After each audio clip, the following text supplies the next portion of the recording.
hostel li tour ni tour kan da Bangkok chatoi ni Bangkok chalaga Bangkok teki Chiang Mai ngasi chakani ngasi nung thang gi bus ta tong doi ni Chiang Mai si do nung thang gi bus si Bangkok ki bus terminal dagi chatuchak hai khangba chatuchak bus terminal dagi ka doi ni ado mayam da dum ai update pijarake lambi da sudum chatpa ai explore to jarake mathang mathang abigi asidagi chatoi si ai hostel sidagi moi gi ruang aina bus station malai adu da chatoi ni adu da chatpa si sidagi motorbike on chalan motorbike ta chala kanda ada bus car ni bus ta pung ani rom jang ni Bangkok jau bada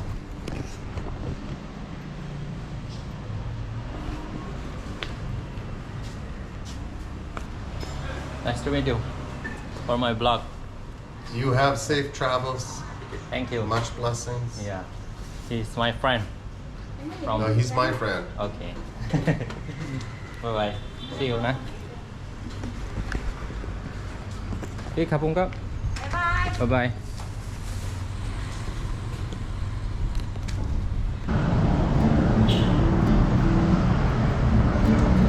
Bike actually kya lâu tuổi nó ai giúp hăng đấy, ado hăng ani, मैं हम दा share तो जरा के मैं bike की missing दा hăng का, kya lâu tuổi nói đó, ado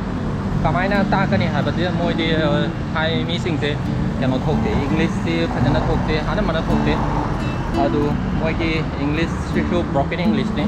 Broken oina hai ra kan da moi da kan mam sang ina thaka di moi bhap ta de ado location do na akoi mapan da thukla ga di akoi ki Google Maps si jam kana ba hai ba di mapan gi bak ta di jam kana ba ke no ne ado Google Map da oina ta ka da ba mayam da ado ai hang gi ge moi lupa kya lau toi no dai ma bus stationอยู่Bangkokเท่าไหร่พี่80 บาทฮะ80 บาท80 50ไม่ได้หรอ70เนี่ย70ได้โอเค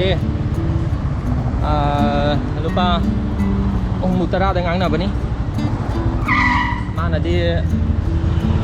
lupa marpupi wai aduh mutara ada oina haina deh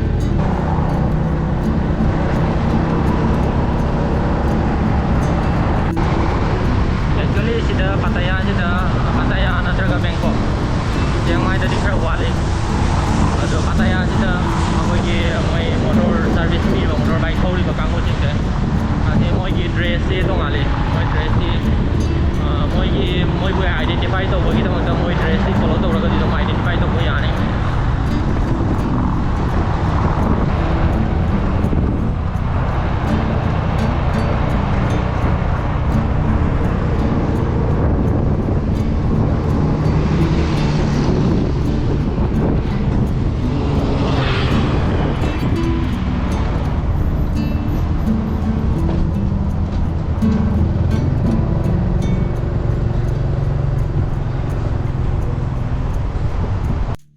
moi gi bus terminal hai ba de moi gi bus station sida thung re bus ki ticket counter je sida lei re ai tung da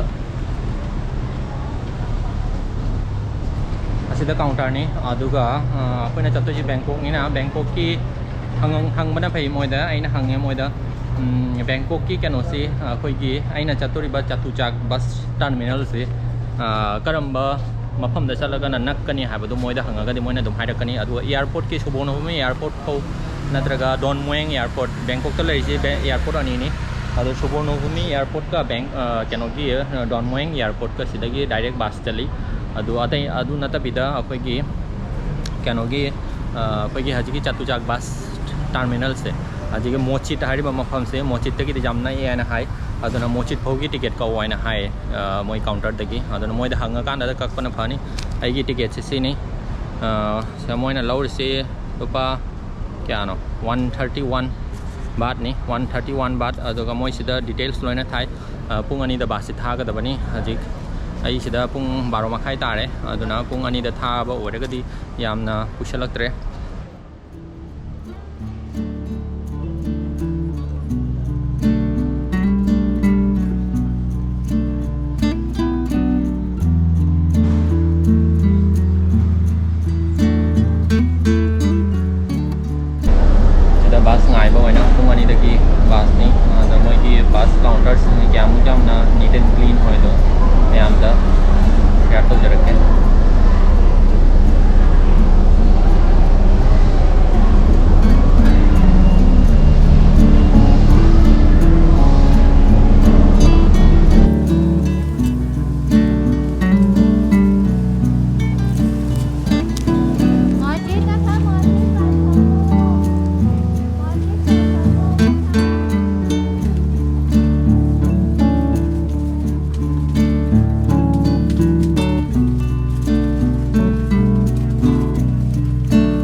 hadi ai kum me keno da chatuchak bus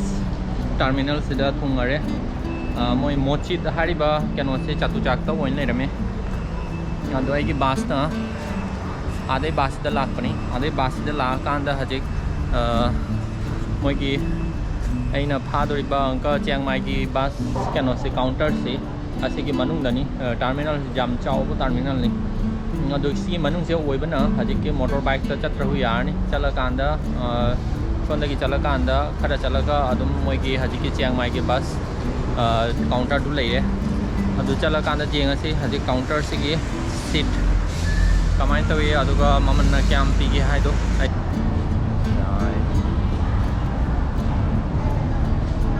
di sombar tour ki counter ngatani destination tongali ado price ki charge se moi mang da loina lei ado yenga se class 1 VIP ado mana khara khai doi moi yenga se ticket lei brand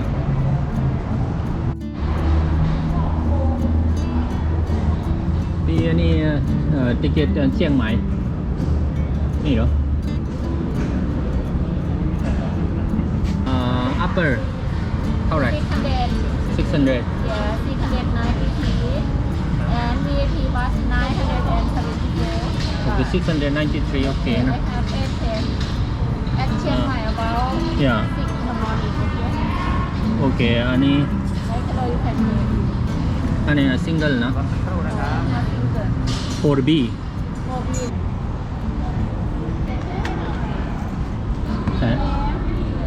name đó yes full name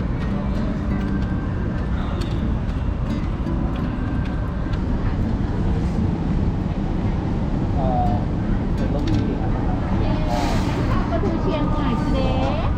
that time was start not late platform 38 inside อันนี้ seat number ใช่ไหม yes platform was start โอเคขอบคุณครับดิ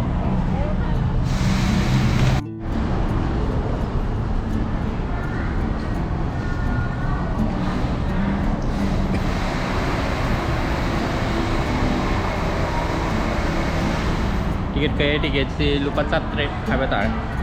Thai baht lupa chat-rate adudagi oina seat select tawre si number 4 hai tare number 4 adudagi aina ji chatto je moi ge platform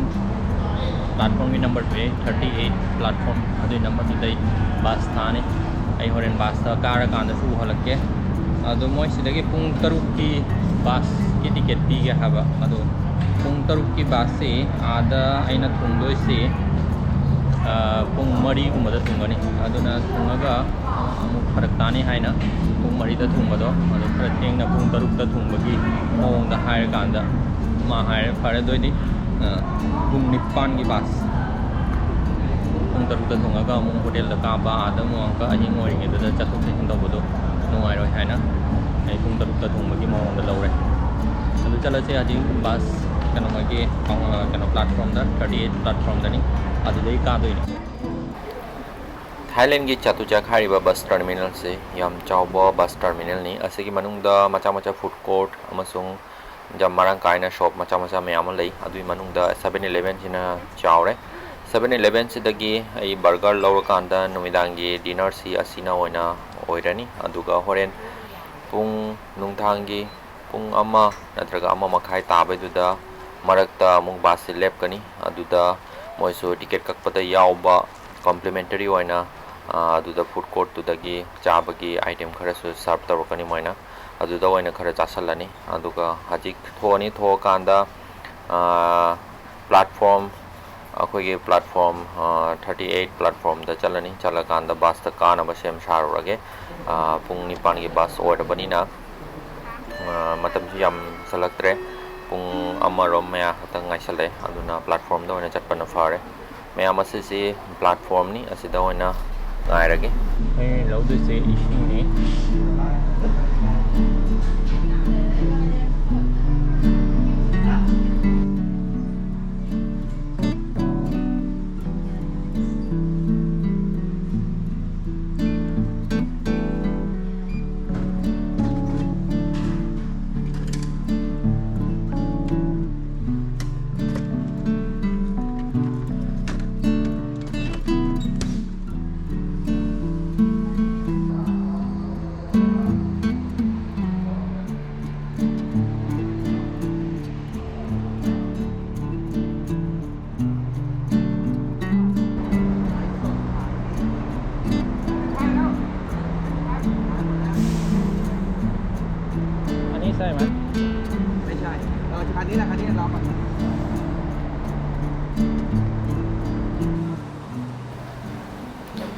asida lepiba bus singsi mai mai ki destination ki tamakta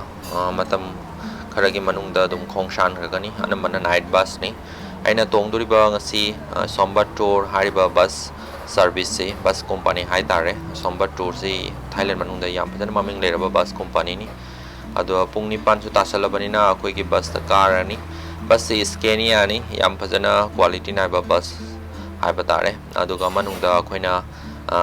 phanggadoriba compliment oina hai tare sida piriba kambal amam pini aduga maki sing entertain oina ba LCD screen maga ado snack macha masu pini snack chana ba aduga maka juice macha masu moi serve tawe hayeng ayukta pung tarukta thungudoi Chiang Mai da ngaji ka pung ni pan ta bas dei thogi tuna aduga marakta minute kunrom ki break masu pini moi minute kunrom ki break tawrakanda ayukta pung tarukta thungdoi na hayeng ayuki Chiang Mai gi overview mu mayam da share tawjarake Chiang Mai thunga kanda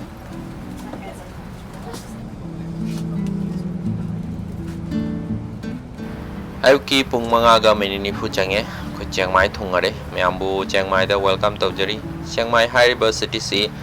Thailand gi northern sector da taba second largest city ni tourist spot na yam phajana marang kaina leiraba aduga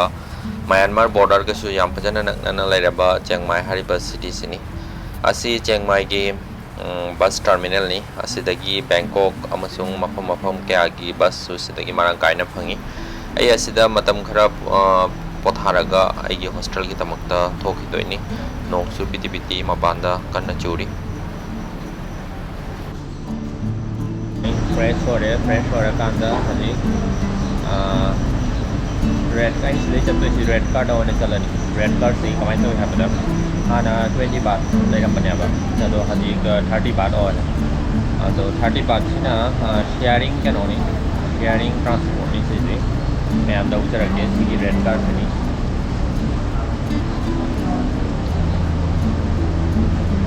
sigi red card se maning da koi gi sharing oina tongdani sharing oina tongmati kamai tawi habada sisi matam khara ding ngai bam changani haibadi car kan da hek ta loi ado mana sei chattu sina city center ho chakani city center idea koi gi main Chiang Mai gi town gi main town ori do adui mafam du ho chakani adui mafam du da gi amu aina chattu se amu red card ma sil laga oina chakani aba ai gi destination main destination basina mayada anirak khami su kamai tawi abada koi gi anirak khama da koi ticket pirai se da portion ma moi sagai da na bi aba ado portion adi sagai ba adu idu mo sagai ga la horani ado ticket tu da moi ja bagi announce bi aba adi ja yaw da na ja do ni se manung da na buffet system da moi dai rangani na ready da na ado moi da haira kan da koi gi rice tu ga loina na diki sinjang da habak toi ne ba ado anambana de khangdaba potu di rawani jabada moi khara henen ba jawi adai manam khara chen ba jawi jabada haidi moi gi thai gi hai tare ma ina jare dona chicken ga moi gi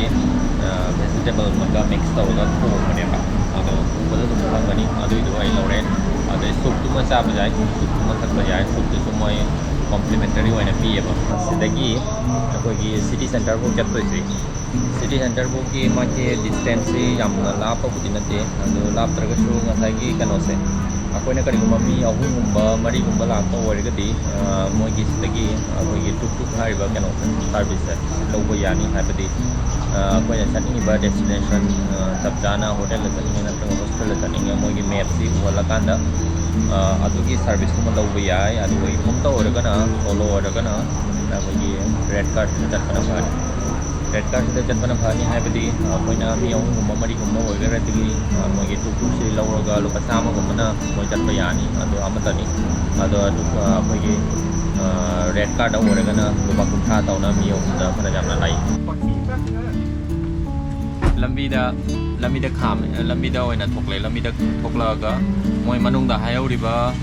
reserve da jatpa natraga koi gi mi bada lupa jangai gumba mana charge tawe ba mi ahum chakada ba ado mi ani budi lei ba iga ado lupa jangai bi bado aina khara hen malya na mapanda thoklaga road ta khara chakhalaga ado moi red car budi marang kaina phangani na hangge chakadra aina night bazaar aina ꯑꯩꯈꯣꯏꯒꯤ night market ꯇꯣ ꯀꯩꯅꯣꯒꯤ ꯆꯤꯌꯥꯡ ꯃꯥꯏꯒꯤ night market ꯃꯅꯥꯛꯇ ꯑꯗꯨ ꯆꯠꯀꯗ꯭ꯔꯥ ꯍꯥꯏꯅ ꯑꯗꯨꯗꯒꯤ ꯑꯃꯨꯛ ꯊꯤꯟꯗꯣꯏꯅꯦꯕ ꯒꯥꯔꯤꯁꯦ ꯅꯠꯇ꯭ꯔꯒꯅ ꯈꯣꯡ ꯆꯠꯂꯕꯁꯨ ꯌꯥꯏꯑꯕ ꯌꯥꯝ ꯂꯝꯗꯤ ꯂꯥꯞꯇ꯭ꯔꯦ ꯑꯗꯨ